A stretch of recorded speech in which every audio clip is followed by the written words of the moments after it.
Listen, you don't have a soul. I don't have a soul. There's no such thing as a soul. Bye. Thank you, Arlo. That was a great introduction there. Good morning, Austin, and welcome to the Atheist Experience. My name is Ray Blevins. My new co-host, Jeff D. Hi, folks. He'll be taking over Joe Zameki's place, so you get to see Jeff every week now. And this week, it's Kim Smith from Atheist Community of Austin. We like to showcase the different members of the group, so we try to get someone new every week, so welcome. I'd like to point out a few things about Atheist Community of Austin.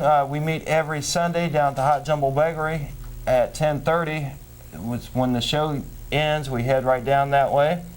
It's every Sunday, and then the first Sunday of every month, we go to Furs for our lecture series. And last week came out real well. We had a panel discussion on raising atheist kids, and Don and John Coons, Keith Barca, Michelle, and Jim all did a wonderful job there on the panel. I want to thank you guys and thank everyone that showed up out there that week. We do our quarterly blood drive, and I don't remember the exact date, but it's coming up soon. It's January, and I think it's our next, but we do it. The 23rd, but I'm not sure. Thank you, January 23rd. We do that quarterly because the credits are only good for a year, so we try to keep it up to date there, and we're doing real well on that. Appreciate everyone there. So I guess I'll go on to some news items would be next. Yeah. 'Cause I can't think of any other announcements for the group. And one of the most interesting news items that hit there this morning, the cult there, and I'm trying to see if they had the name of the cult. Concerned Christians. Concerned Christians, there it is. The cult of Concerned Christians. Israel police arrested 8 members of a U.S. Christian cult Sunday, saying the group was planning to carry out violent acts in Jerusalem ahead of the Millenium. 8 adults and 6 children belonging to the Denver-based Apocalyptic. Thank you. I do know how to read and talk. Concerned Christians was detained and accused of planning to provoke a bloody shootout by opening fire on Israeli police, believing that this catastrophic. Catastrophic. I'll help you when I can. would hasten the second coming of Christ. I don't understand how killing other people and doing the shootout was going to bring Christ any sooner. There's other. It goes on to mention Brigadier General. Want me to take over? Brigadier General Elihu Ben-On, Israel's national police spokesman, said the group, quote, planned to carry out violent and extreme acts in the streets of Jerusalem at the end of 1999 to start the process of bringing Jesus back to life, unquote. That's a Jewish point of view on... Yeah, I was amused by that. That this Jewish guy, to him, these Christians are doing the equivalent of Dr. Frankenstein experiments, bring this dead guy back to life, since to them, Jesus is just this dude. Yeah, they don't understand that they actually think he's going to come down. There's some people that say they were talking, or actually there at the Mount Olives, thinking that's the actual place where. Oh, are they? Yes, I saw that on the news this morning. Yes. Yeah, this is just a copy from the internet, from the CNN website on the original announcement of this story. I understand they've already deported most of those people. They've kept a few of them in Israel, but the rest of them are back in the United States and not talking much. Let me point out to Arlo, I think we're getting Jeff in here twice somehow. It's really getting some really sound. Yeah, my voice sounds weird. It sounds weird in here. I don't know. Not to interrupt you there, Jeff. I'm sorry. Go ahead. Well, that's all I had on that. Yeah. I just think it's we've been getting a lot of talk here about the Millennium, and from what I understand, what's wrong with my mic? Oh, just too close. Oh, is that the problem? There, that could be it. We'll try to do it differently. Very here. observant. There we I'm go. new at this, folks. Okay, how's that? Is that better? Yeah. Not so bad? Yeah, it does sound better. Thank you. Thank you, Kim. Yes. To remind everybody, this is January 10th. We will be taking your questions live on the air. That is the telephone number. We love hearing from Austin. If you have any questions you want to ask an atheist there, we'll try to answer them the best we can. But getting back to the Millennium, there's been a lot of talk with the New Year just passed here, and from my understanding, there is no 0 year, so the Millennium actually doesn't start until 2001. 2001. yeah, and there's also some controversy on whether, and I can't remember the monk's name that actually came up with the calendar, but he might have been as far as 4 years off. So that actually the Millennium might have started 4 years ago. According to there are some people out there that actually argue that point to you. So I actually got onto the radio show, KLBJ Morning Show. They were making predictions for the new year. So my prediction was that the year 2000 is going to be a big bust. There's not going to be any.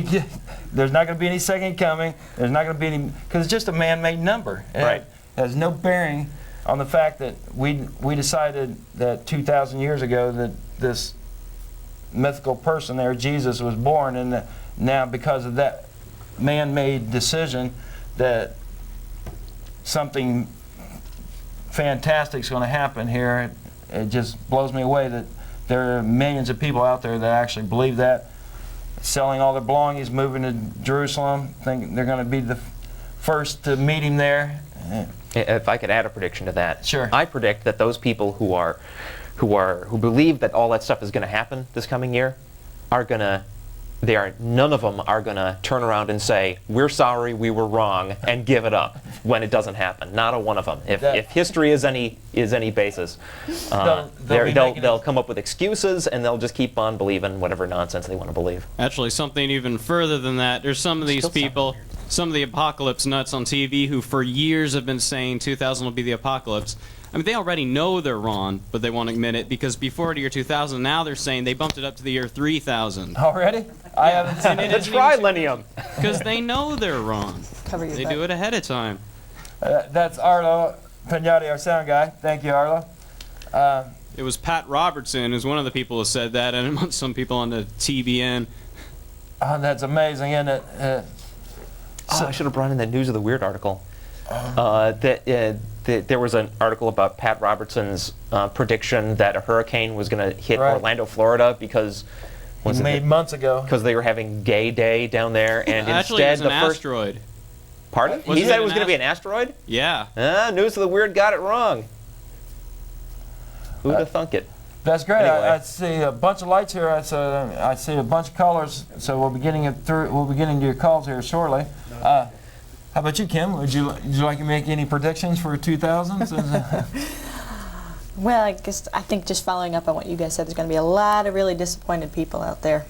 I don't understand their whole thought process anyway, so it's hard to understand how they think that 2000 is somehow going to be the end of the world. I was never taught that. I mean, that was never something that, and I was raised Methodist, so they weren't fanatical or crazy about anything, but I don't know. I think it's just going to be a big disappointment for everybody. Yes, and one personal thing that it's not really 2000, it's 2000, and I'm trying to break myself of that habit there, but it's so easy to do. Joe, hey, let's go to Joe. Hello. Joe Zameki, That's calling me. from New Jersey, right? Yeah. Hey, Joe. Hi, Joe. Roseville, New Jersey. How's it going? Excellent. So the TV committee voted Jeff D as your replacement. Who? Jeff D. Oh, great. Jeff's great. there, and then Hi, Joe. Thanks. I'm very honored. Oh, yeah. I heard you on the hold there, and that was great. Well, and Arlo's there too, huh? he's in the sound booth as usual. And Kim's our guest this morning. Right. Okay. And so any news from New Jersey there you'd like to share with us? It's really cold, and there's lots of ice and snow on the ground. We got up to a balmy 25 degrees today. Oh, yes. Ooh, having a heat wave. Yeah. I heard you guys are having great weather there. As always, yes. And I love winters in Texas, yes. I did have one little thing I wanted to read on the air, if possible. Sure. This came off of the Associated Press today. In Providence, Rhode Island, Catholic officials are looking for new priests in some unlikely places. It went on the web. Yes, I saw that. Go ahead. MTV and cyberspace. I hope y'all haven't already talked about this today. No, not yet. Hoping to boost recruitment for the priesthood, the Roman Catholic Diocese of Providence, Rhode Island, has begun running local ads on the cable music network, MTV, and created a website, CatholicPriest.com. The Reverend Marcel Talon, recruiting coordinator for the diocese, came up with the ads after asking high school students how the church could reach teens. They said, "We do two things, Father. We surf the net and we watch cable." So this priest came up with some marketing research and determined one of the best places to reach young males was MTV. The diocese also is running commercials on comedy and sports channels. The commercials began airing January 1st and include a telephone number to reach the priest. And one of the commercials featured a telephone ringing but nobody answering. And this priest says it's supposed to be Jesus calling. He joked that the commercial and its endlessly ringing telephone is a little annoying, but already has resulted in several calls. I haven't seen that one yet, but I checked out their website. Oh, did you? Yeah, there isn't much to it, but it certainly isn't very surprising. There's a frequently asked questions little page there, and of course, you know, a lot of the questions were like, well, how do you deal with celibacy, and how do you go about life without, you know, having a relationship sooner or later? And they says, well, the answer is we just try to keep it focused on Jesus, and this is not a hard thing to do so much as it is to become a priest and all. The question I wanted to ask, though, was why do you keep touching little boys? Not that y'all are doing that specifically, but there's so much of that going around. Why is that part of the whole, I don't know, the scheme of things? Anyway, that's my little bit for y'all. And other than that, I just want to say hi and let everybody know I'm alive. I'm back on line 2. My email address is up. Great. And I'll be getting on the ACA list now, and I hope to visit soon, and hopefully I'll come and make a show. Yes. And Yeah. anyway. We'll definitely have you on anytime you're in town. Well, congratulations, Jeff, and thanks a lot, and I've got to get. Okay, you have a great day. Bye, Joe. Have a good day. Bye, Joe. Bye-bye. That was our last year's co-host, Joe Zameki, and glad to hear that he's doing well there in New Jersey. Let's go on down to Bill. Hi. Good morning, Bill. A couple of points, one criticism in a moment. Last week, there was they were talking about some Persian deity whose characteristics were embodied much in the Jesus stories of today. What was that name and spelling? I didn't look that hard, but I couldn't find anything on it. Is it Mithra? Mithra. M-I-T-H-R-A. M-I-R. M-I-T-H-R-A. Thank you. Okay. Mithra. And is that information up on your website? Excellent point there. I don't know. I don't think it is. We can ask David Kent to add that to, but he doesn't have email, does he, or whatever? We'll work on that, and we'll get that on our webpage. Okay, and that was M-I-T-H-R-A? Yes. Correct. Okay, great. And here's my criticism. I enjoy your show. However, I was disappointed last week when you had a Satanist on.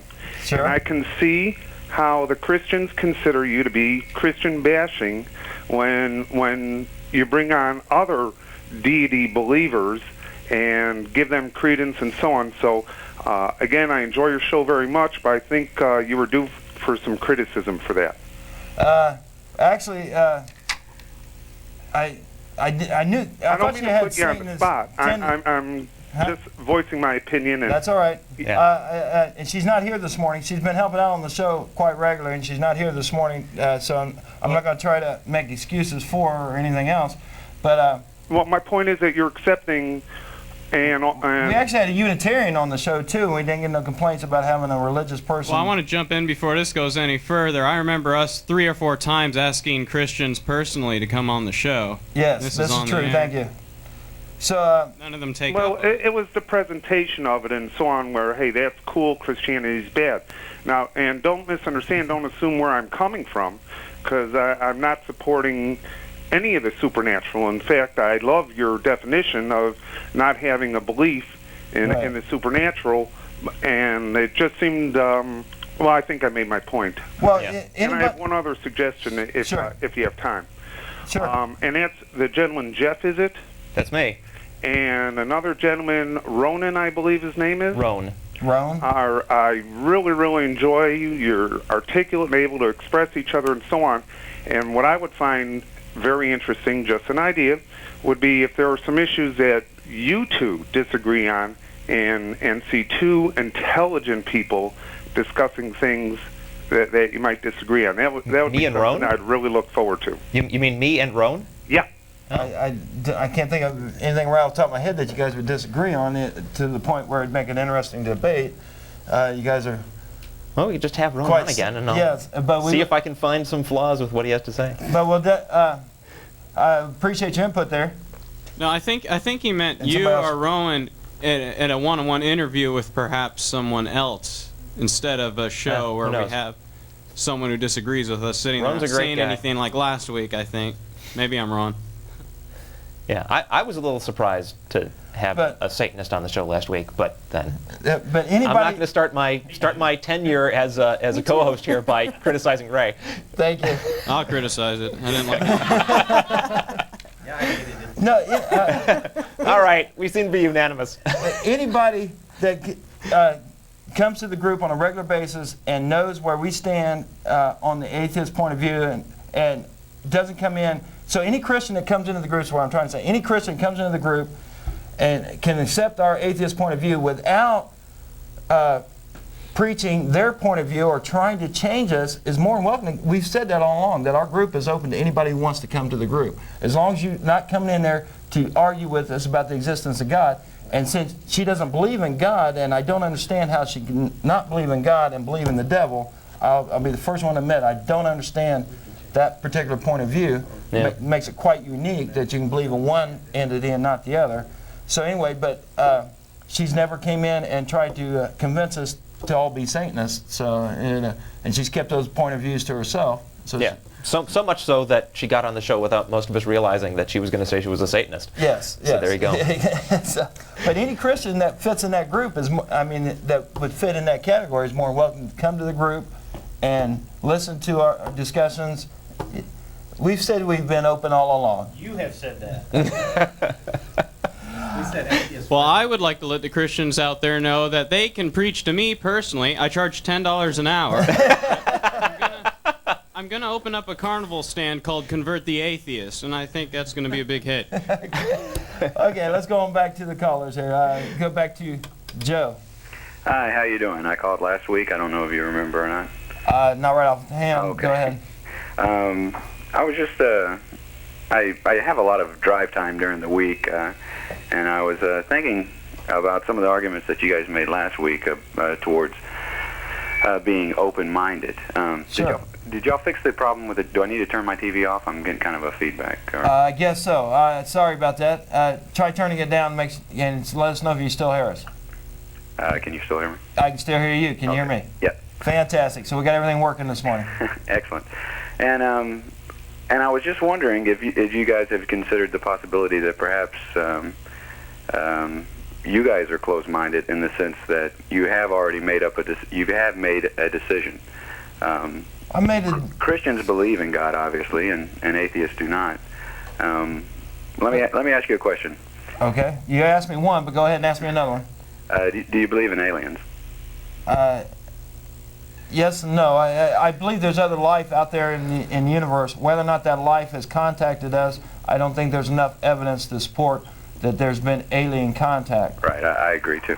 Okay. Can I respond to this? And Jeff has a response too. Okay. Go ahead. Yeah, on the open-mindedness issue, That's one. Yeah.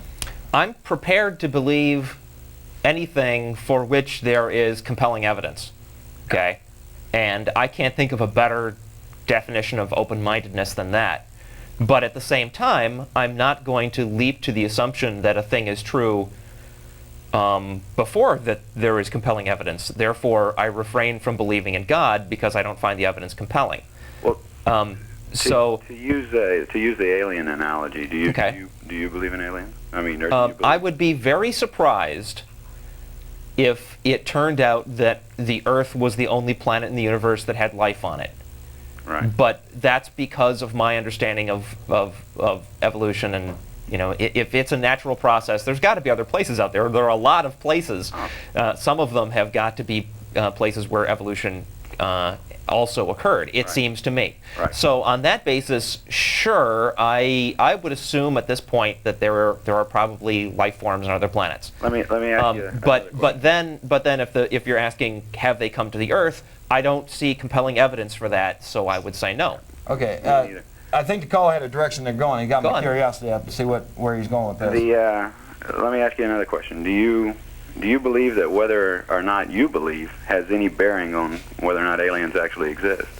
Of course, whether or not I believe has no bearing on on what happens to be true. They either exist or they don't exist. That's correct. So by standing up and saying definitively one way or another, I think you guys are basically two sides of the same coin. God either exists or he doesn't exist. To stand up and make a declarative statement that God does exist is just as fanatical as standing up and saying, I know for a fact that he doesn't. I'd like to respond to that too. There are different kinds of atheists. You'll find atheists who will say definitively that gods don't exist because they don't think the concept makes any sense, and therefore no gods exist at all. You'll find other atheists who will say the Christian God doesn't exist because, look, here's a description of the Christian God that Christians give us, and it's inherently inconsistent in these ways, and an inconsistent definition of something that can't be a thing that actually exists. A thing cannot be, black and white at the same time. Right. And then you will get other atheists who will say, I merely refrain from belief because I lack compelling evidence. That's where I argue from, even though I actually might believe a little more strongly than I actually argue.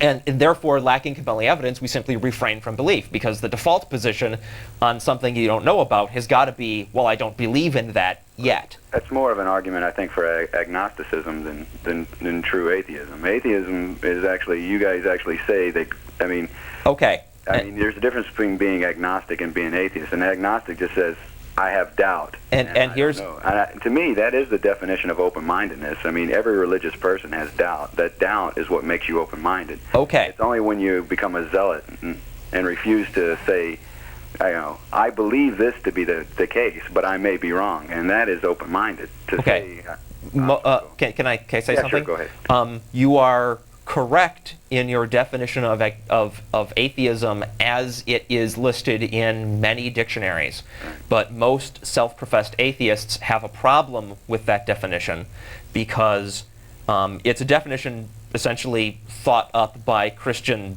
dictionary makers.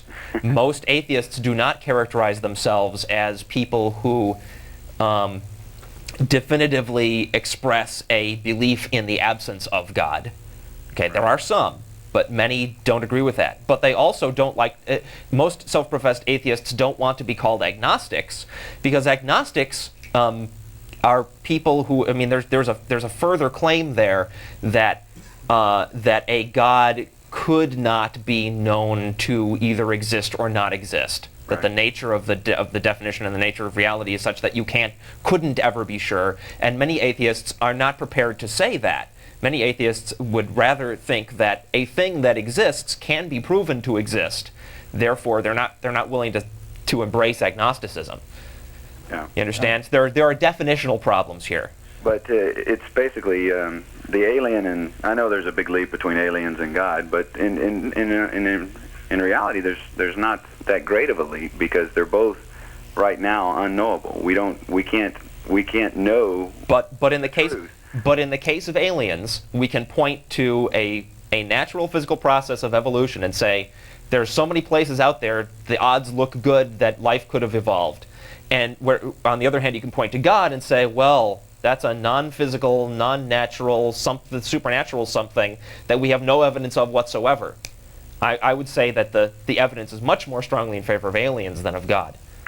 I agree. With you. I agree with what you're saying in that respect. Alien, matter exists. You can figure out where matter comes from. Right. But I do believe, though, that the whole point that I'm trying to make is that to keep an open mind actually is not to say you're not open-minded unless you agree with me, which is similar to some of the arguments, particularly not any of you guys that are up there right now, but the one that's off on the side. When he talks. Oh, Arlo. Yeah, I can hear that guy. That guy obviously believes that he's got it figured out pretty good. Arlo, you want to speak up for yourself? Arlo? Well, I don't understand what you're saying. I really didn't say that much. Well, it's just. Well, my point is, we're not saying that this is it. We're saying this is the best evidence, the best answer that we have at this point in time. We're not saying that this is the final answer. And I heard him again this morning on Channel Surfing on the radio. I am the Word. I am the God. This is it. You can't look. Here's the Bible. This is it. Nowhere else. All the answers you ever need, everything you ever want to know. That's closed-minded. And I think agree that that's is very close-minded. Anybody who says and who believes so wholeheartedly in their own personal philosophy they're preaching out on the TV 24 hours a day. Well, anybody who believes that to the point where they don't acknowledge the fact that they could be wrong is closed-minded. Well, I could be wrong. Okay. I agree. I appreciate you calling. So could we I. have a bunch of other callers. Take care. I really should Go ahead, Arlo. mention, of course, I always telling people I could be wrong. One thing I do is I always question myself, am I being too closed-minded? I think true Yes. closed-minded people don't ask themselves such things. Thank you, yes. Remind everybody, this is January 10th. We are live. We're taking your phone calls. We're going down to Tim. God rules, Baldy. Thank you. You waited a long time. Yes, No, that's interesting. We've got these weird spheres hovering over our heads now. yeah, they sort of correspond right with us, doesn't it? Oh, no. Let's see the artwork up there. This is some Arlo's artwork here. The picture before was a deep space photo. But this is actually some artwork that Arlo did there. The invisible Jeff over there. Tim's the one that did that. Let's go on down to Raynette. Raynette? Yes, how are you all doing? Fantastic. I don't know much about atheism or anything about it, except for my mom dated a guy that was an atheist. And I just want to voice my opinion because I was listening to some opinions that other callers were making this morning. And when it comes to God, it's as prehistoric as dinosaurs. And the way I feel about it is though, a lot of people, the people that do believe in God, it's because they've been brought up to believe in God. A lot of people didn't have a choice but to believe in God because if they didn't, their family would outcast them or look at them different. So not to believe in God, I don't feel as though anyone should knock a person for not believing in God because there's no real physical evidence. Second of all, I feel as though the part about the aliens, we can't be the only people here on the only people that God created. God has a great sense of humor, I believe. So therefore, I don't feel as though no one should be judged because they don't believe in God. Thank you. Until we get the actual physical evidence. Thank you very much. Thank you. You have a great day. And you sound like someone we'd like to invite to Hot Jumble Bakery. We meet every Sunday, and if you'd like to meet fellow atheists like she yourself. wasn't an atheist. No, she wasn't an atheist. No. Oh, She was sorry. a very open-minded Christian. I'm sorry. But she's atheist friendly. There you go. Atheist friendly. So she's still welcome, but she's not Yeah. an atheist. Let's not Okay. mischaracterize her. Okay, let's go on down to Carla. Whoa. Uh-oh. I haven't done that in weeks. Sorry, Carla. Carla, I'm Carla, sorry. I call hit back. the wrong button. Please call Oh, back. my goodness. That's... Hopefully that's her calling right back there. We got, like I said, we had other callers too besides her, besides that particular.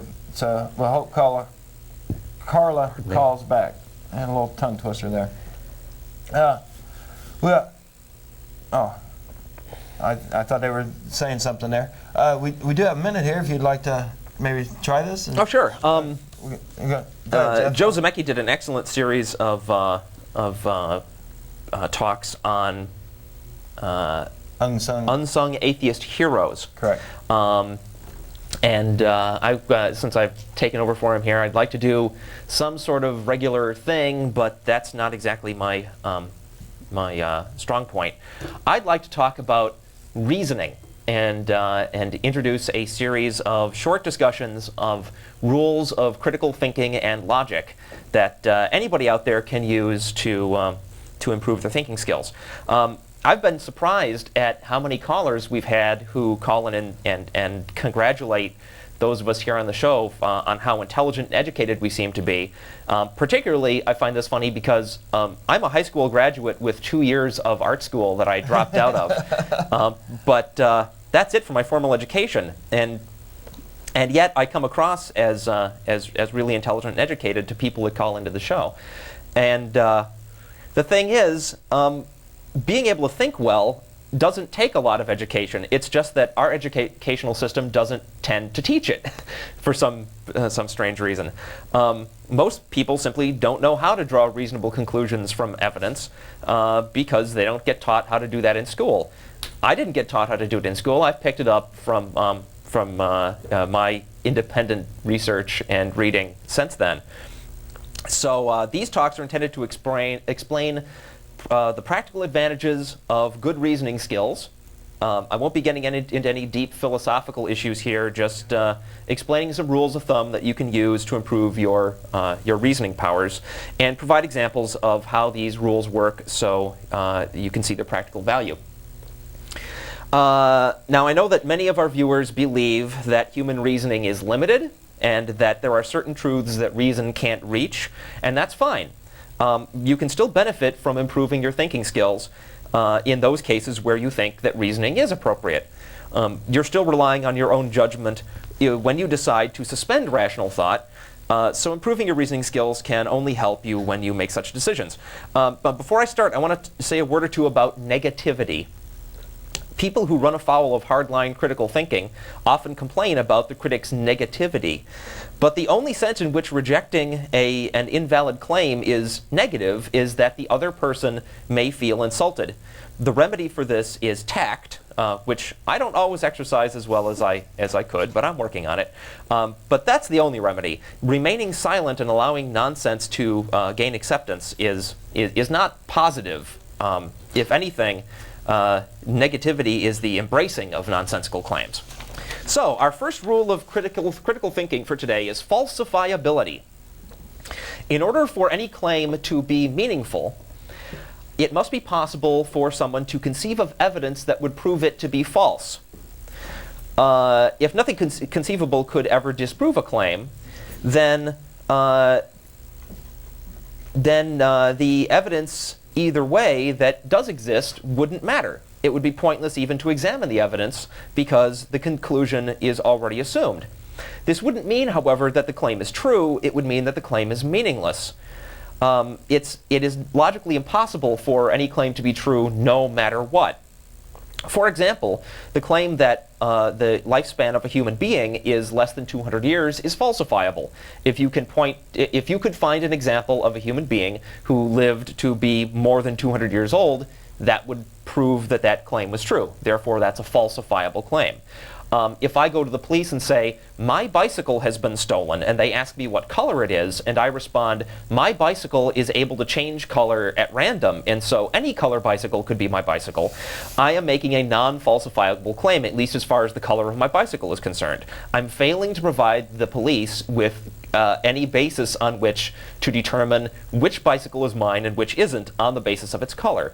Likewise, if you say God created the universe 4,000 years ago, or 4004 BC, and somebody points to the existence of light that has been traveling to stars more than 6,000 light years away, and your response is, well, God created that light in transit, what you're doing is you're making a not falsifiable claim. You're claiming that this God exists, but then you're defining that God in such a way that he can do just about anything in order to hide his own existence. And that is a non-falsifiable claim. It's not that a non-falsifiable claim is necessarily automatically false. A non-falsifiable claim is simply a claim where you can't get a handle on it, you can't determine whether it's true or not because it's defined in such a way that it's useless to try to look for evidence. So keep that in mind when you hear people making claims about things. If you can't imagine conditions under which you could show that the claim is false, then the claim is meaningless. Thanks. Excellent. Thank you. I'm looking forward to more sections on those in the coming weeks. I got the message from my floor manager here that we cut Carla off again. Did we? She hung up. Feel free to call back, Carla. We'd like to hear from you. Thank you. And we'll go on to Steve. Hey. Good morning. Yeah, I just caught your show for the first time. I haven't watched it before, and I was just curious. Y'all don't believe in God. Have y'all read the Bible and studied the Bible? Quite a bit. Have you really? And yet you deny it? I've read bits of it. Have you investigated the history of the Bible, sir? As far as what? How it came to be into the present form that we now have it. No. And which Bible are you talking about, too? There is over 100 different translations at this point. Right. Well, I'm trying to understand it, and I'm reading several different ones and trying to cross-reference them to get what I believe is the truth out of it, or my belief of the truth anyway. All right. And it's like my theory here is that you can't have a book without an author, right? I mean, you can't have a book without somebody creating it first, right? Well, or a group of people. Okay, but somebody or some peoples had to create that to begin with to have the book, right? I mean, a book just doesn't appear. Right, it's a physical thing. It's right there in front of you. So life itself, how can you have life itself without having something created it? How can you just... Well, you just made a leap from a book, which we know is a written thing created by human beings, to life, which we don't know is a written thing created by human beings. So I'm not sure how you can make that assumption. Right, I'm just saying, but how can we have life without a creator? Well, I don't know. How can we have? How can you have a creator without a creator? Well, that is beyond my comprehension. That's what I don't understand that. But my thought is life itself is so complex, and the world and just the Earth and the planets and all that is so complex that I don't see how you could create something without having first a creator to create it. That was my. That begs the question of where did that creator come from? And you actually... I have no idea. That's beyond what I can comprehend. But why not draw that line? Why not draw that line at it's beyond what you can comprehend before you get to a God? Well, that may be, and I'm not saying that, there definitely is or there isn't. My belief is that there is, just from my life experience and what I've seen, and it's like, you just watch the nature channels and see all the amazing things about this planet that just boggle your mind, and how it all fits together, and how it all balances and creates a balance of life. And when human beings become involved in it, they kind of screw it up every time, and it just amazes me that, we can have all the life that we have, and we can sit here and say, well, it just happened by accident. It happened by a big bang explosion, and then everything kind of followed after that. I believe in evolution, but I also believe that God created the beginnings, and then the evolution happened after that he let things evolve according to what he created. And that's just my belief, and I don't, So he just created it and then walked away? No, I don't say he walked away. I say he watched over it. So he still controls events. I believe he does. Yeah. You're free to believe whatever you want. Right. Okay? And we're not arguing that. Right. And I understand, and I'm not saying that you're wrong by any means. I don't know. I mean, there's no way I can prove that he exists. It's just that my belief from my experiences that I do, what I've read and what I've studied from the Bible makes sense to me, and it amazes me that a book that was written so many thousands of years ago still pertains to everyday life today. I mean, that boggles my mind. I mean, I know human nature. It boggles my mind that you actually think it has. Well, I have a question for the caller. Sure. If a woman came out today to a news organization or to someone and said, I'm pregnant, and someone said, oh, great, who's the father? Or, if you didn't know who the father was, well, it was divine, divine intervention, that God is the father of my baby. We would all laugh her off the show. Right. And there would be no basis or logic for her making that claim. And yet what you read in the Bible is that's exactly what happened, and no one seems to have a problem. Some people don't seem to have a problem believing that. I understand, and I do have problems with it, and that's why I question it, and that's why I read, and that's why I say I read several different Bibles to try and cross-reference, to try and get what I believe is the truth out of it, because I think translations, you get lost some down the line where somebody takes that word and changes it to what they want, and that kind of thing. And I think through time, but what amazes me is that a book that was written so many, hundreds and hundreds and hundreds of years ago has a beginning, a middle, and an end, and it seems to fit our lives if you read there was books that are even older than that. That have beginning, middles, and ends. Written by so many different authors over such a period of time? Oh, you're talking, just because you took a collection of all these stories and articles, these stories and books and put them all together and gave it the name, the Bible, doesn't mean that just because you have a Genesis and a Revelation, that everything in there fits. Because a lot of it's repeat. No, I know. I understand that. But a lot of it was prophesized before, like the birth of Jesus and all this was prophesized long before Jesus came along. No, our contention is that was all written at one time. No, Jesus was not a real person. It's a myth that they concocted to fulfill the prophecies. Then they made them up as they went along or whatever to fulfill what they had said earlier in the books or whatever. Exactly. And some of the things claimed as prophecies, and I'm not going to assume that you do this, but boy, some of the things people have claimed were prophecies that have been fulfilled are just silly. You know, there's some passage about some completely other guy taken out of context, and then people turn around and say, well, that was a prophecy of this thing that Jesus did that happened later. I don't argue that. You know, I'm very, very skeptical of prophecy, particularly when the prophecy is not absolutely specific. It startles me that you know, if somebody's talking in concrete terms about, you know, this box here is 7 inches wide, right? That's exactly that much.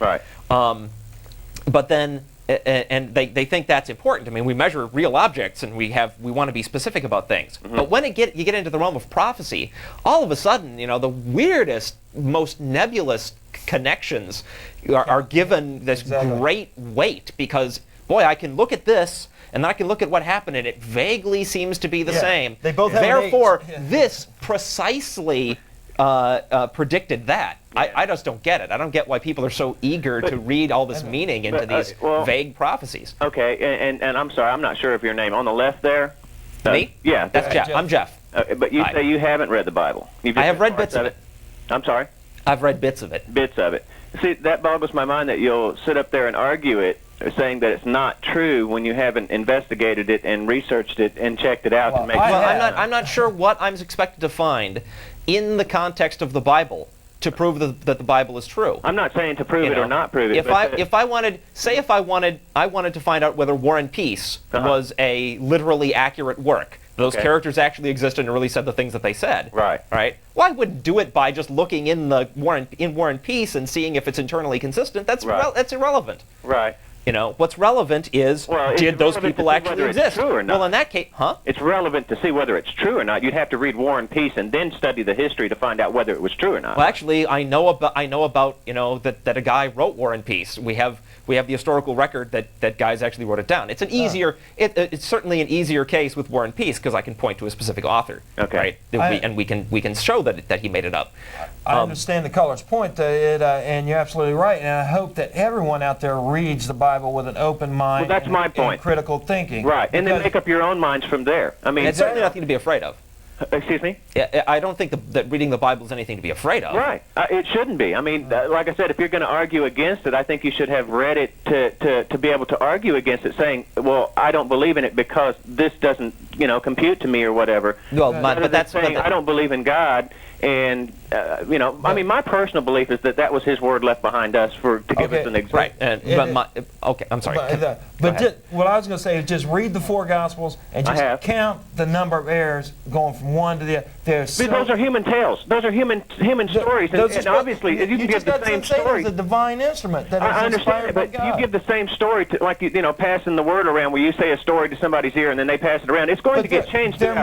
So which of those guys got it direct from God? Yeah, which one? And which one passed it on to who? Well, I believe that they all did, but I believe that they all had their own interpretation. It's like if you tell me something, and somebody sitting right beside me interprets it differently than I do. You know what I'm saying? And they write it down because that's their interpretation. Well, I do have other callers. Okay, I do appreciate your time. Like I said, I appreciate your time. Okay, you have a great day. You too.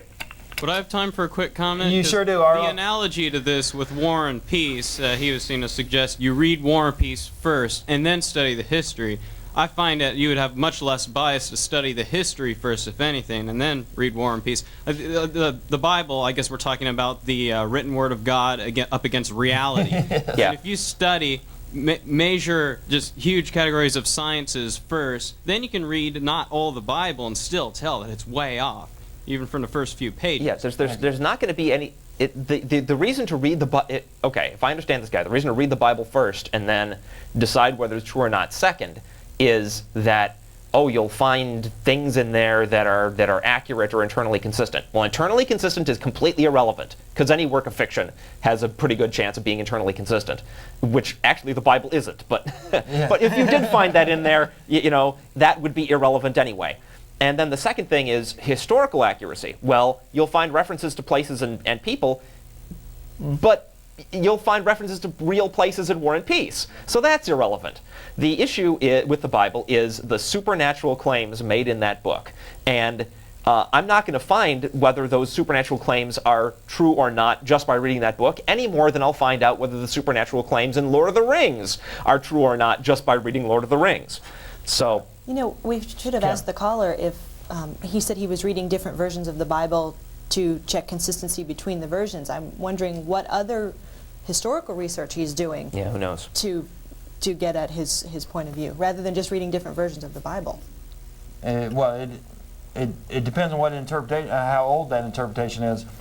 If you really do thorough research, you need to find the oldest Bible you can. You would think so. I'm not, you know. Also, reading the text before the research gives you the strong will to play God of the gaps. I mean, as you saw, he must have been very educated in evolution to accept evolution, but yet then biogenesis, he leaves it up to God. Well, let's say if we did find a system for biogenesis, well, then you'd say, oh, God did the Big Bang, and it just goes back and back and back. Yeah. All right.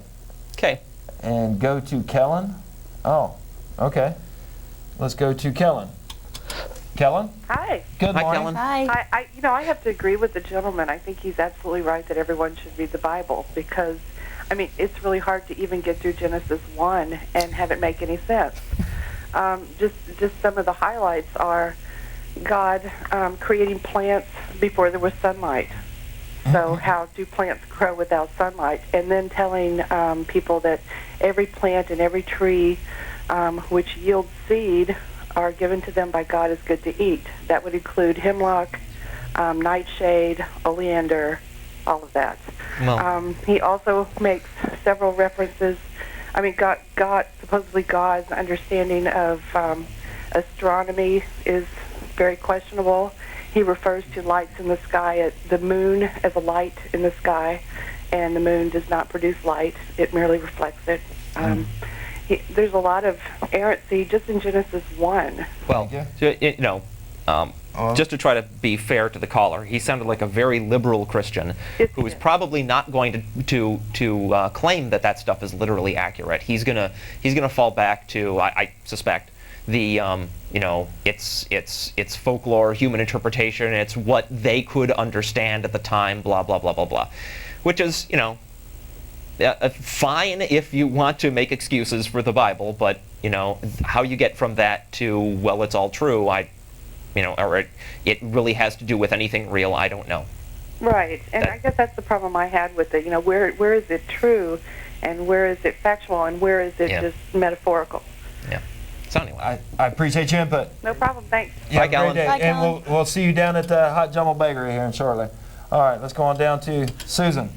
Good morning. Good morning. Hi, Susan. Hi. It's nice to see Jeff on to replace Joe. We'll miss Joe, but yes. Nice. I just wanted to comment that on page 4 of the Austin Chronicle, I noticed your ad, and the "You Are Not Alone." Oh, it's I missed Did that run in this Chronicle? Yeah, it ran in this Chronicle. Great. Oh, great news. We'll definitely have we'll have a board meeting today, and I'm sure that's going to come up at the board meeting. Yeah, so it's very nice. It's good to see that. Also, I'd like to leave a message for Vic. Sure. I have a tape of his, and I will return it. I haven't forgotten about it.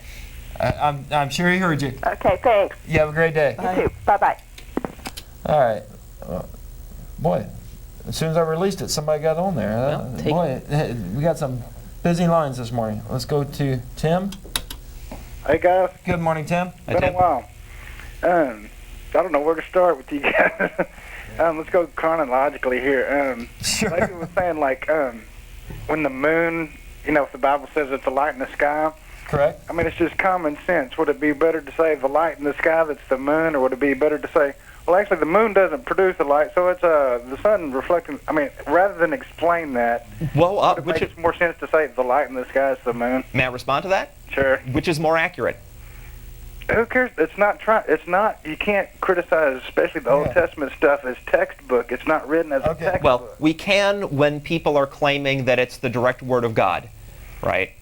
Because then either you have to say that God was talking down to people, and it's hard for me to see why why it's okay for anybody to talk down to to a human being, to not explain something to them if it's in their power to do so. That's your interpretation of talking down. I would rather have.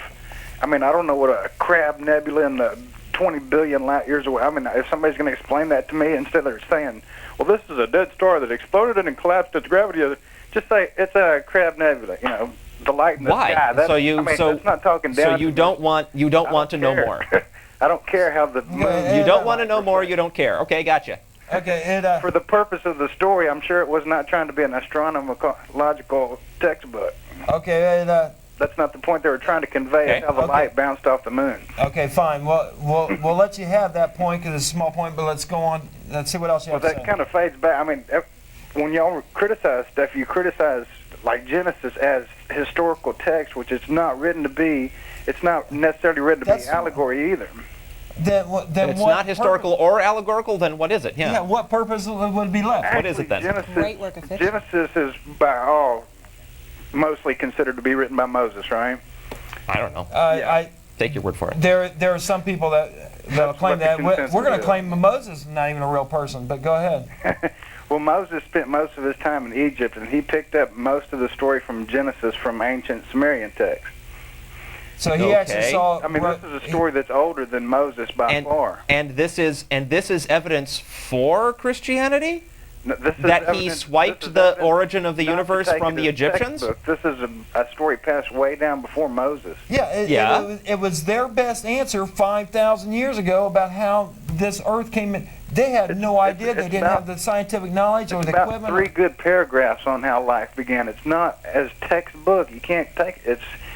It's okay. We think it's a myth that we have no use for. It's entertainment. It's entertainment. Yeah, it's fiction. If you're gonna say, if you're not looking for it as text, there's a great use for it if you read in between it and get what the meaning is. And tell us what that use is. Which is what? What is the meaning? It's not factual. It's not allegorical, right? And it's not historical. So what is it? It's setting down basic principles on how the fundamentals of life even work. It's real accurate on that. It is? I mean, women have menstrual cycles. Women, these are all way thousands-year-old texts that just spell out the fundamental truth. Okay, Tim. And you find that this is so amazing. And is there any of that stuff that require the intervention of an all-powerful deity to inform people of those things?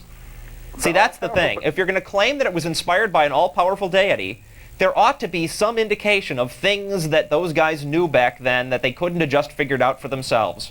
And realizing that the moon is just reflecting light is something that it would be maybe a little surprising if people back then had figured that out on their own. That might be an indication that they were getting information from outside. But there is no such evidence. There's nothing in there they couldn't have figured out by themselves. All right, Tim. Next thing. Well, or misinterpreted on their own. He wanted some accurate prophecies and stuff, and sure. We've gone through this before. Let's hear one. If you have to link some of them together, you can't just take isolated 3 words. See, now you're tinkering. You're tinkering to try to make it come out right again. The one I've done with you before, I believe it was you, Jeff. Okay. In Revelation's real specific. All right. It talks about the kings of the east, and now y'all say, "Oh, duh, they didn't know what direction east and west was." The kings of the east, which is universally east. All right. I don't remember arguing about east. Well, yeah, you did. That's why we're going to get into it again, probably. Go ahead. But it says the kings of the east in Revelation. It doesn't say them right together, but if you follow the story, it says the kings of the east will have an army specific, 200 million men. All right, I do remember that. What army has 200 million men? Right now, our kings of the east, which is China, have an army of 200 million. No, they don't. No, they don't. Okay. Okay. They don't have a king either. They don't have a king. They don't have exactly 200 million men. They didn't say the kings of the people, the See, you're interpreting. You're interpreting, Tim. The empire from the east, the kings, the empire. And once again, I'm going to tell you, if there was a supernatural entity involved here, that supernatural entity would have been able to tell the people he was inspiring, they won't even have kings. They'll have this evil thing called communism that is like worse than monarchy. And not as good as democracy, which, by the way, I'm not even telling you about anywhere in this big book. You would rather have it explained like that rather than just say the kings of the east. Which I would like to see some indication, easy to understand some indication of the presence of some kind of supernatural something. If that's what you're going to try to tell me, this is evidence for the existence of. And I want to see. Let's follow your advice there, then, Jeff.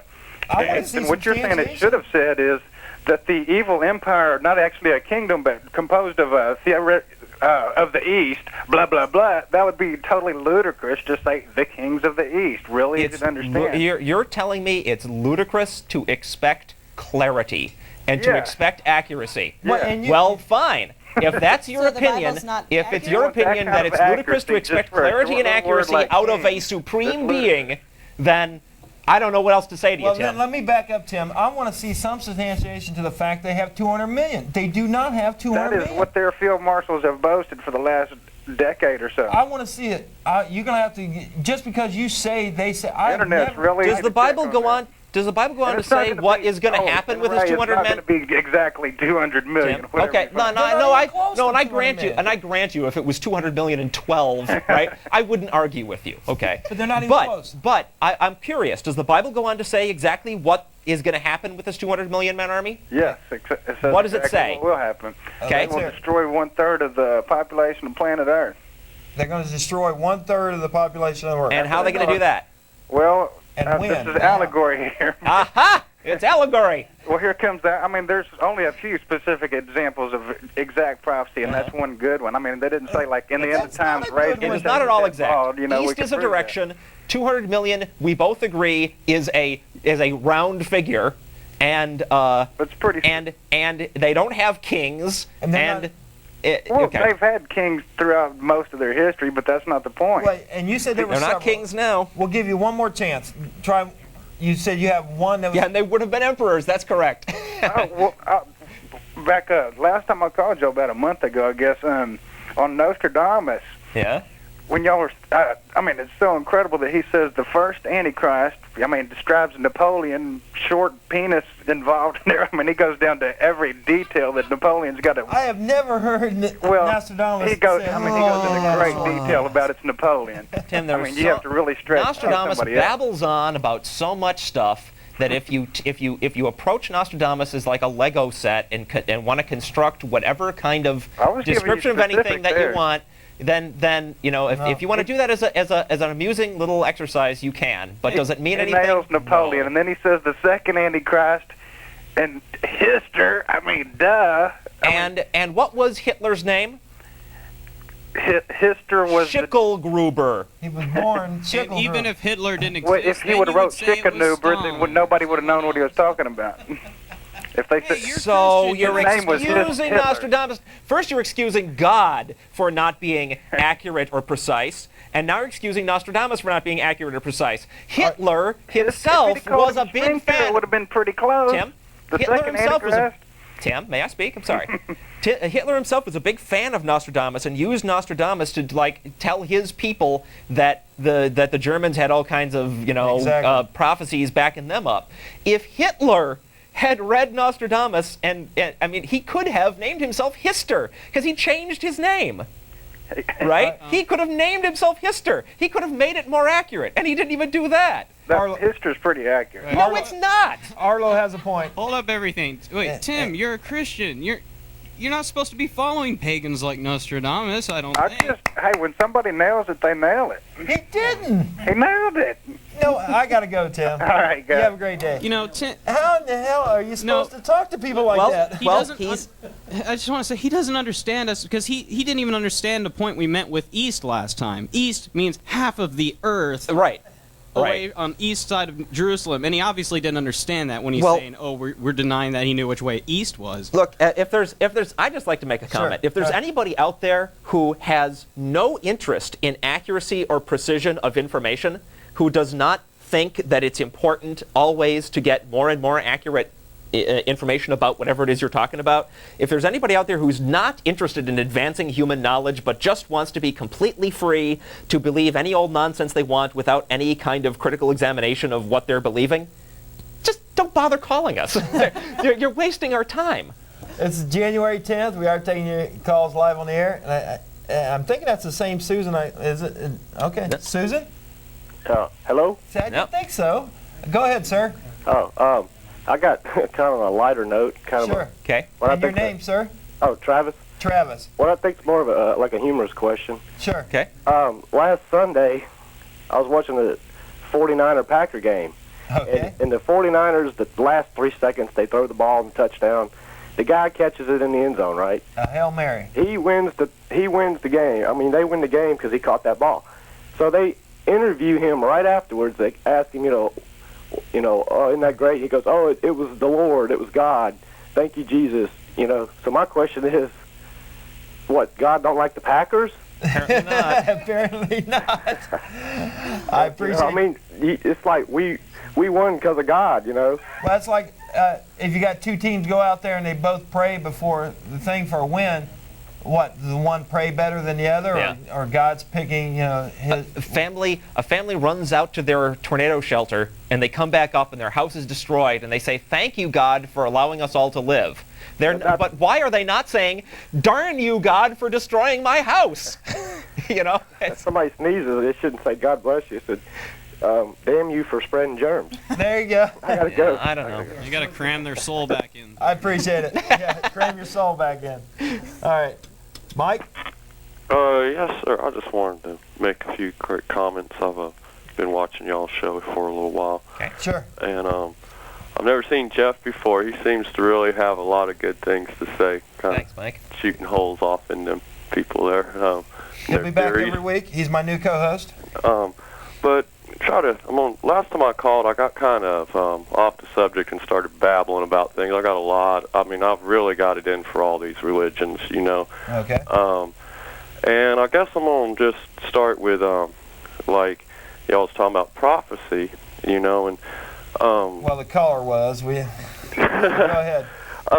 Well, I wonder if he realizes how many of these people, of the powers that be, that's well more educated in prophecy than he is, that actually shape their events so they can look. This is especially true in the past before television came along. They can say, look, the prophecy says that this was supposed to happen, like the Botany 500, from what I understand with the French Revolution, was supposed to name themselves directly after Notre Dame's prophecy. So, the word would easily spread that this has happened just like the prophecy said that it would. Oh, and an excellent example of that is this group in Israel that was just planning to perform acts of violence in the streets of Jerusalem to set off World War III. Right. Right? Well, it's the millennium, so they're going to go out and start it. That's right. That's exactly what we're talking about. People will...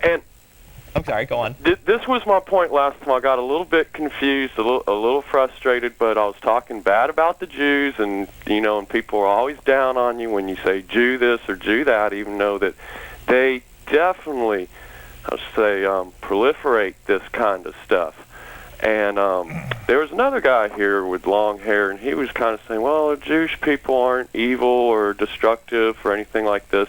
But just by what you've just said, this has been going on forever and ever. Excuse me, these were Christian people in Jerusalem. Right. Oh, they're Christians? These were Christians out there planning to open fire on Israeli police officers in order to try to kick off World War III. Really? For the millennium. See, Watch the news. They're a U.S. Christian cult based in Denver. Wow. You see, like I said, I've got it in on for all these people. They're one of many. There are thousands of people that have sold everything they own, that they own now, took all their money, went to Jerusalem with the idea that they're not going to need that stuff anymore. The end's coming. They're going to be raptured up into heaven, and it's why they need all their earthly belongings. And people like this are people that feel like they have the right to dictate our life, to make some kind of doctrine as the way we're supposed to live. Their God-given right to... Yeah, because God said. It's just like God told the Israelites they could kill off all the Palestinians and take their land. You know what I'm saying? They got this doctrine that says we can do this. Our God said we can do this. Exactly. We're the elite holy ones. You know what I mean? But if you look, all these people are like this, basically. And to me, it's just really bad, But I guess that's about my point. I appreciate you calling. Okay. And please call again. All right.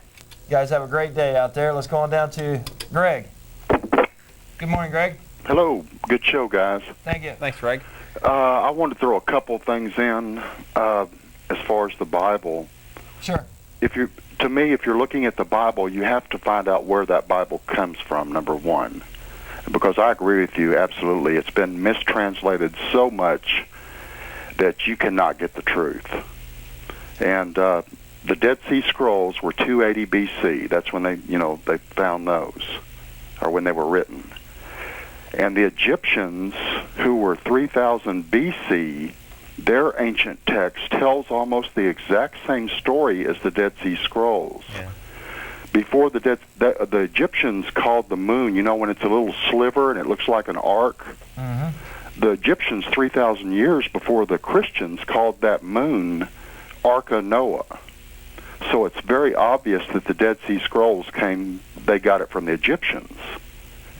Now, the Egyptians got it from the Sumerians, who lived 4,000 BC, because the text that we've translated. Now, I'm not telling you everything I'm saying is true. I'm just telling you what I've found so far. The Sumerians. My research indicates so far. I agree with you so far. Go okay. ahead. The Sumerians, their text tells the same story as the Egyptians, so it's obvious the Egyptians got it from the Sumerians. Now, the only thing older than the Sumerians, the Sumerians is the oldest text that we've ever found. It's in Iraq, and half of them haven't even been translated yet. The city of Jericho was built in 8000 BC. That's 4,000 years before the Sumerians. No text was found in Jericho whatsoever, which I find very interesting. And the only I don't know that, but go ahead. The only thing older than Jericho is the pyramids. They're the oldest thing that we know of. They've been well, no, but there's stuff older than the pyramids. Like what?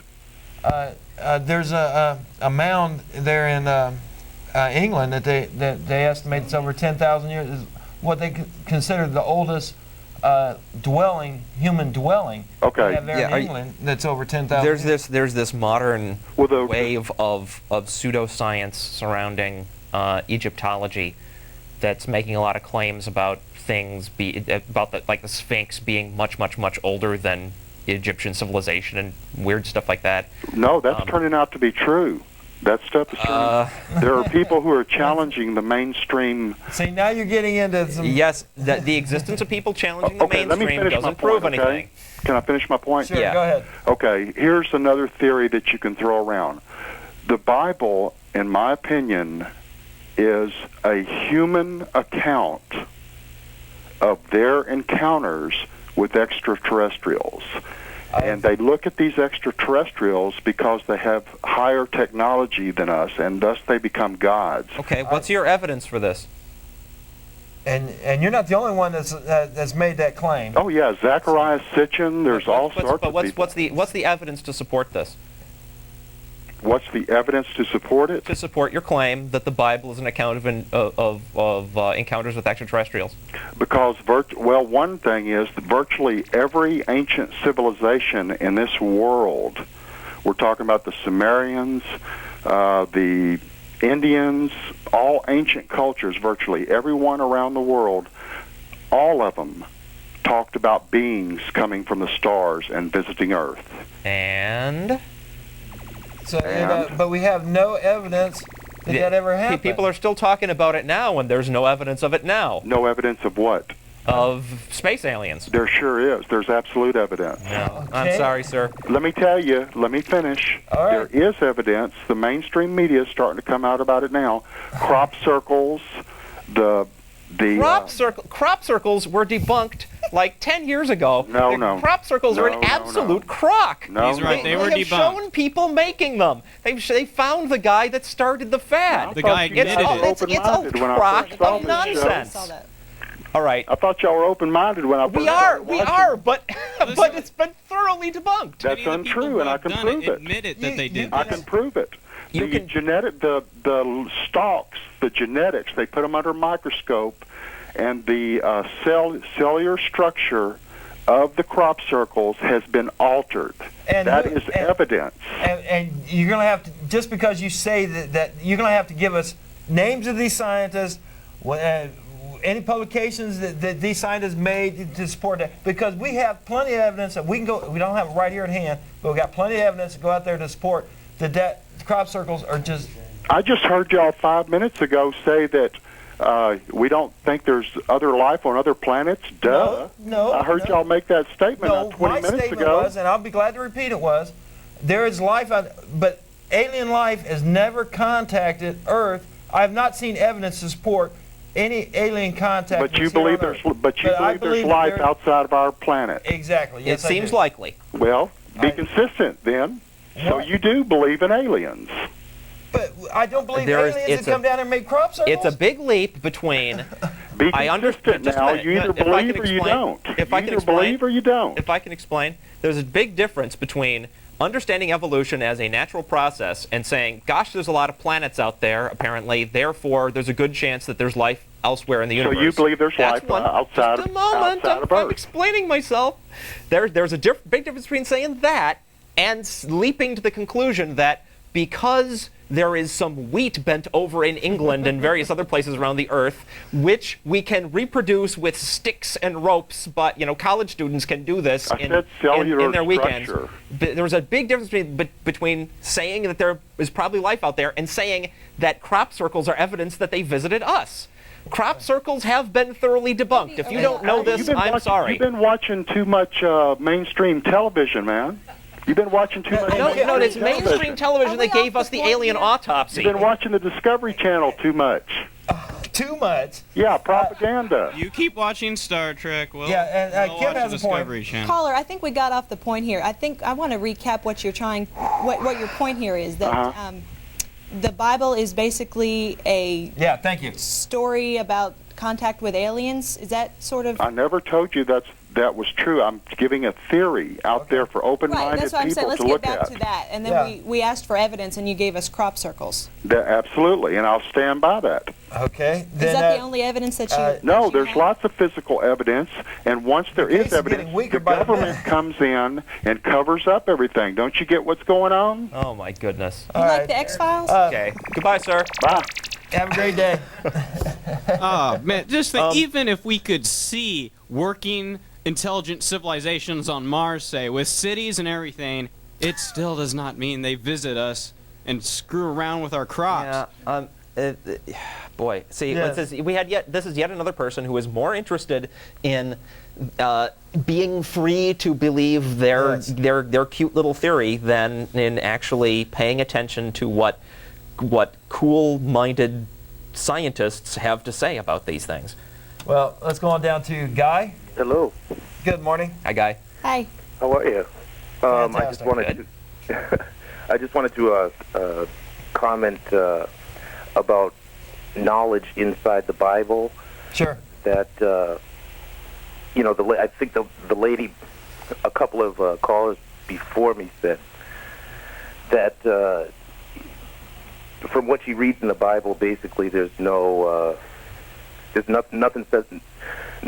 is said that's definite. I think I was talking about that. Oh, go on. Okay, maybe so. But I don't think that was it. I said something. Right. Let him continue. Okay, go ahead. That's close to what he said. But go ahead. But it has there are things in the Bible. To give you an example, there's that it describes the complexity of weather patterns that was unknown at the time. That's news to me. Well, the book give of us Job, a chapter and verse? The book of Job says he stretches out the north over empty space. He hangs out the earth on nothing. Okay. So, and this describes what? Well, this is describing the earth on an axis. It does? Yeah. He hangs the earth on That's nothing. not the imagery that sprung to mind when you quoted me that quote. Sir, the earth hanging on nothing? Who would know that back then? Who knew that the earth revolved on an axis back then? Okay, so your point is? My point is that there's stuff that expresses that there's a knowledge of things that we're not cognizant Okay, no, until modern times. To be more precise, what there is a poetic statement about God and something that he does with the earth, which you are interpreting to mean that the Earth is a sphere rotating on its axis in space, which is not in fact what it says. Okay. Well, and it's this precision thing again. I mean, why could God not make it clear? Well, your original claim was he left it all to your original claim. It gave us atmospheric conditions or something. Yeah, no, I don't know what that's all about. Yeah, you said something about weather patterns. I don't see that. Okay, can I give you another example? Sure. Sure. You can try. Okay. He holds the circle of the Earth in the palm of his hand. So? That's from the Bible. Yeah, the circle of the Earth, not the sphere of the Earth. Was a circle back then? It's not a circle. First of all, it's not. Ouch. It's not a perfect Do we really circle. need the subtitles? First of all, it's a sphere, right? And he doesn't hold it in the palm of his hand, does he? Because you just got through telling us how the Earth floats in space on nothing. So now I don't know what you're talking about. Well, we'll send some scientists to the South Arctic and look for a hand. If the Bible did mention something that was specific, would you give it a second look? That was, I guess. Maybe prophetic.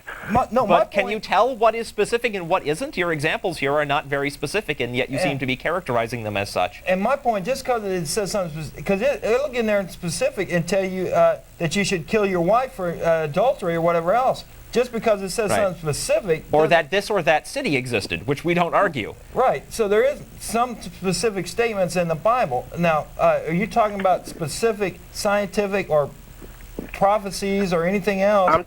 Okay. I'd be totally amazed. And so you give us one more example, and then we're gonna have to go. Okay. Have you heard of the Bible codes? Yes. Yes, and they're thoroughly debunked. You can find exactly the same sort of thing by using the same procedure on any big hunk of literature. Where? Do you have internet? Do you have internet access? Do a web search for Bible code and what's the book they used? Moby Dick. All right. The same procedure has been applied to Moby Dick and found equally impressive-looking results. And it's also been applied to the Bible and found phrases in the Bible like Drosnin big liar or Bible codes are nonsense. I don't trust him. Huh? I don't trust him. Well, whatever. The author, isn't it? That's he's one of the guys that popularized it recently. But it's thoroughly debunked, sir. It's just a mathematical trick. You give yourself enough different ways to look at the letters, and yes, you are going to find places where it spells out stuff. Hitler, evil man, Nazi, and enemy, slaughter in the same. Yeah, hang on. It's after the fact. It's utterly without meaning. What's the cause of probability of that happening over and over again? We gotta go. Scientifically. We gotta go. Check out those websites. It's been thoroughly debunked. There's absolutely nothing to the Bible codes. And this is something, if you don't trust anybody, do it yourself. It's called a skip code sequence. Do it on a phone book or something. Right. But I'm going to assume he's not going to do it. Well, no, it's a trick you can only do if you've got a lot of computing power and electronic versions of these texts, you know? 'Cause then you just run these programs and they sift through the letters a zillion different ways until you find something that seems to say something. That's all it is. It's a trick. It's a, you know. And he's pointing out everything that after the fact. He's talking about predictions that they made about Hitler, but they're finding him out 40 years after. Predict something specific that hasn't happened yet, and have it come true, and then it'll be worth looking at again. In the Bible code that makes any predictions about January 17th. We'll be back here next Sunday, January 17th, and see if they got any predictions for us, and we'd be glad to hear it. Let's go on down to William. William? Hey. Good morning. Hey, I think it's interesting. Carl Sagan once said that, you know, if there was just one piece of information in the Bible that mankind didn't know at the time, one little tiny science fact, you know, like the 11th commandment, thou shalt not travel faster than thy speed of light, then maybe we would, you know, have a little bit of evidence that there was some credibility there. But really, the reason I called, going back to that San Francisco-Green Bay game last week, I don't think the caller probably saw, but on ESPN2 there was an interview with Brett Favre. Yeah. And it was interesting. He said, you know, they would have won if Jesus was on their side, but they were hogging all the Jesus over in San Francisco. So. Thanks for the call. Anyway, thanks. You have a great day. Just think, high school coaches all around are using these prayer techniques. Yeah. So have you been enjoying your stay on the show this morning. absolutely. Yes, Very much sorry, so. I got That's okay. contribute much, but you did get a good sample of some of the weirdos that we get calling every week there. I love my B-I-B-L-E. Okay, Russell, is that where we're going next? Russell. Good morning. Good morning, Russell. Gee, I like the panel today. You guys kind of lost control for a couple of weeks, but now we can't get any cogent callers. So,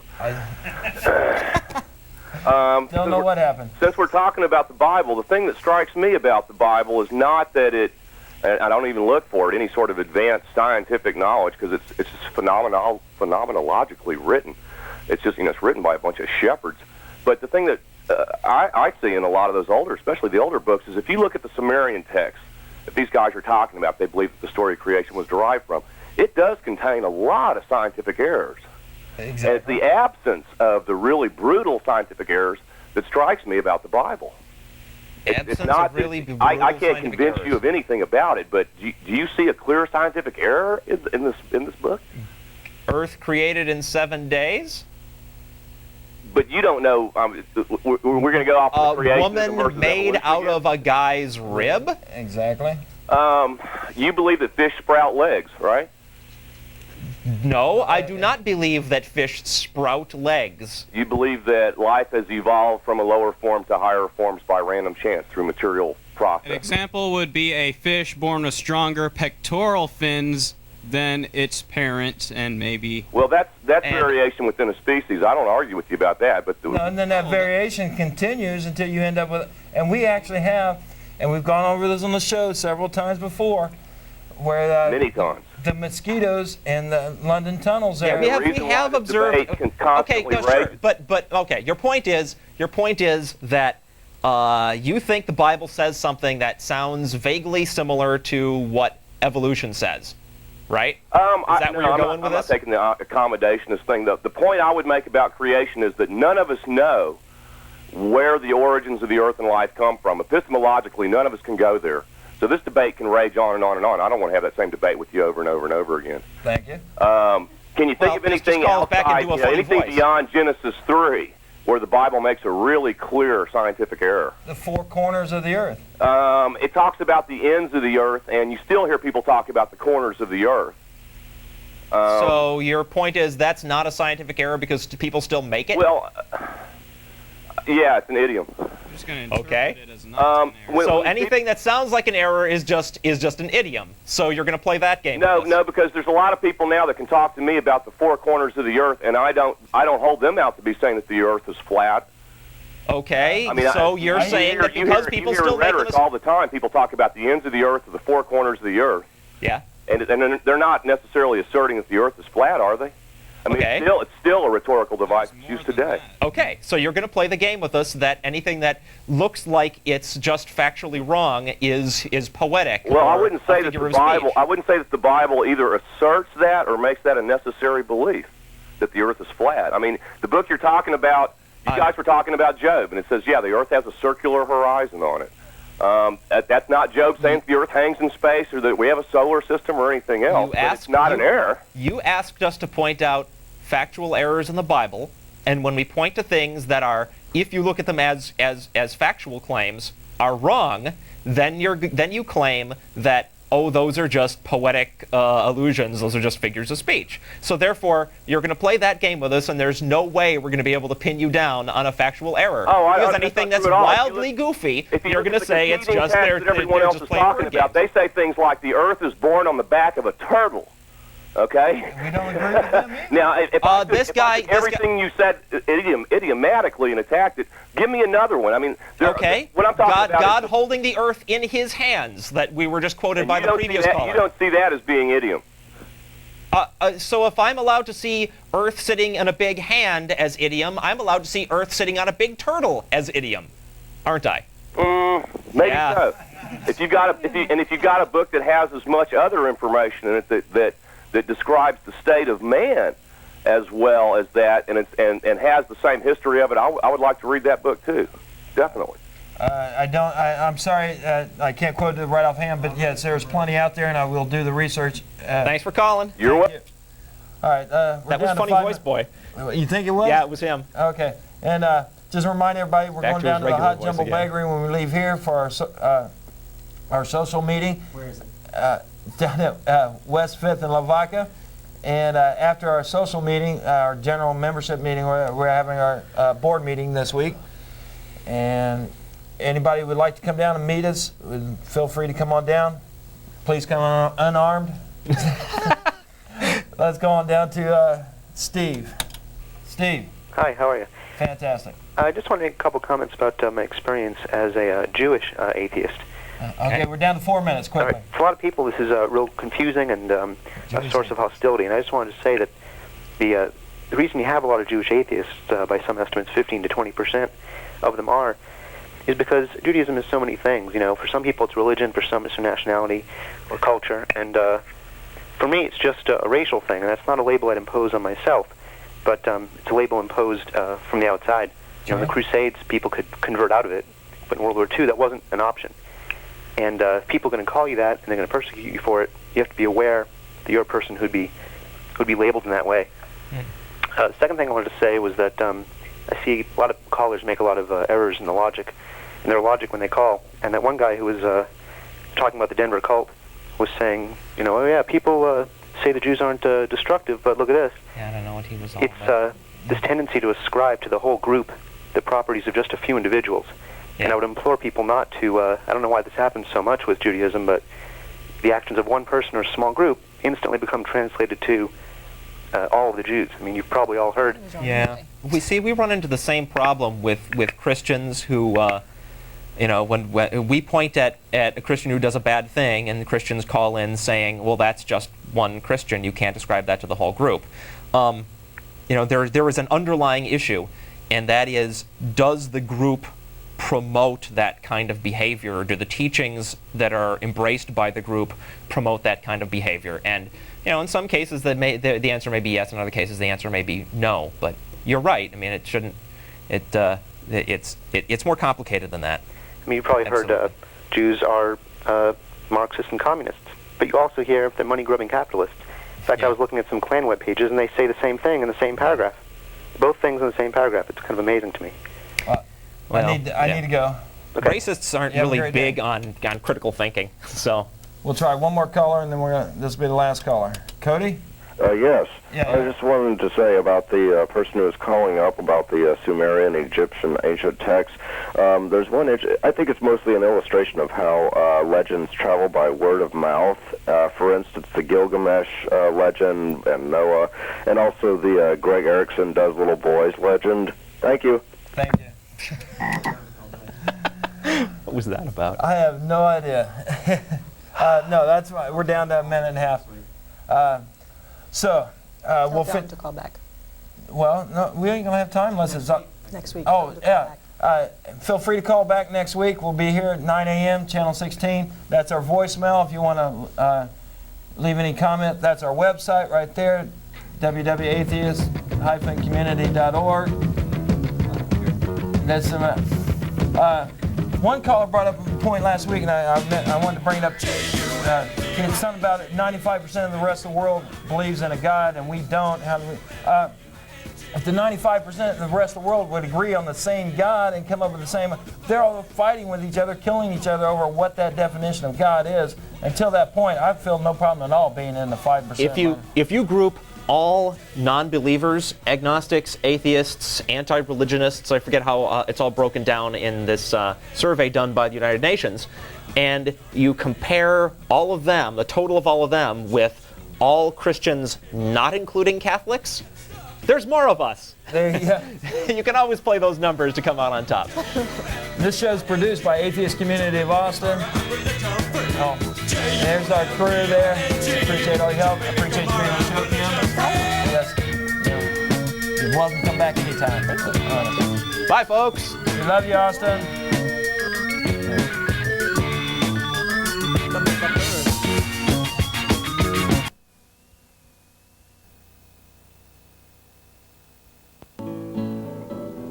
Hello.